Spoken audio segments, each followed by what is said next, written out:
বিড়ি খাই তুমি কার কাছ কবা না, তুমি বিড়ি খাও আমু কার কাছ কবা না, ঠিক আছে?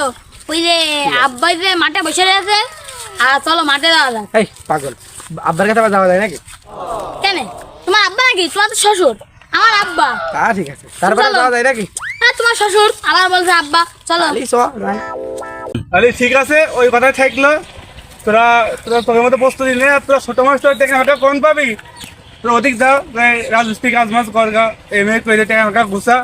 আর ওই খাল বিল আছে না, ওই মকলেশ দাদার খুব দাদা ভালো ভালো বড় বড় খাল বিল আছে, ওখান থেকে শিখে শিখে মাছ মাছ খাবি। আরে শোন, দায় কিন্তু পাই কিন্তু ধার দিয়ে রাখবি, বুঝেছিস?